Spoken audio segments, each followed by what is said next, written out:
Hi, I'm Aaron Borrell, motoring editor of GQ magazine. Have you ever wondered why South Africa doesn't build its own car? I mean, we have all the facilities. We're building cars for all the markets around the world, Japan and Europe, so why don't we build our own car? Well, if truth be told, we have. And it's called the Joule, and it's built by the Cape Town firm Optimal Energy. It's still a prototype model, but it's operational now, and I'm going to be driving it around. Back in 2008 at the Paris International Motor Show, the Joule was launched to great success.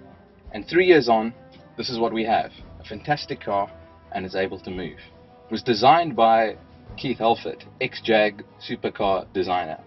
And just keeping with the South African theme, making the car proudly South African. Started the car up. What's pretty nice is that we got this digital cluster, which is very sci-fi like. And the sound with the motor starting almost sounds like a proton pack of a Ghostbuster. On the left, we have the kilowatt power cluster. On the right, we got something measuring the battery. And normal, like your normal instrument cluster, you got your speeder, which kind of looks like it will move in an analog way, but still digital. And we got a little sign at the bottom telling us what gear we're in. Well, not what gear, neutral, drive or reverse, and a trip counter, and a range. Inside the car, we have parts that might look like it's been borrowed from other pieces of other cars, but this is a prototype. The finished product is going to have a much more minimalistic feel and obviously more original. But inside it's enough to seat 5 adults. There's a lot of room in the front and the back, and the boot can also hold 700 liters of space. Well, let's take this thing for a drive. I'm going to engage drive, lift up on the brake.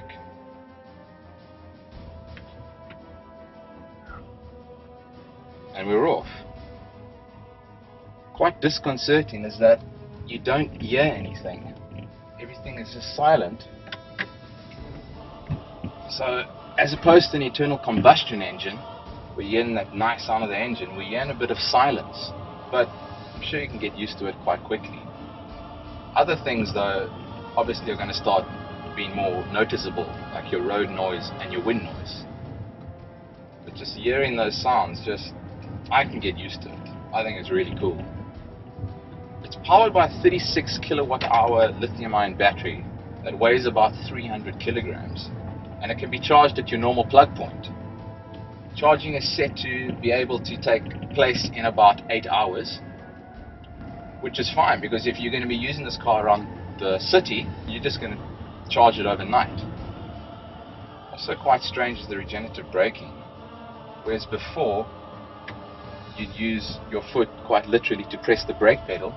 Taking your foot off the accelerator, the car starts braking by itself, thereby charging the battery. Power set at 70 kilowatts and 254 newton meters, with 45 kilowatts being accessible all the time. And that means that the car's pretty sprightly from robot to robot. We're looking at the car being able to accelerate to 60 kilometers per hour in under 5 seconds. So you're sure to give a couple of sport coupes a fright.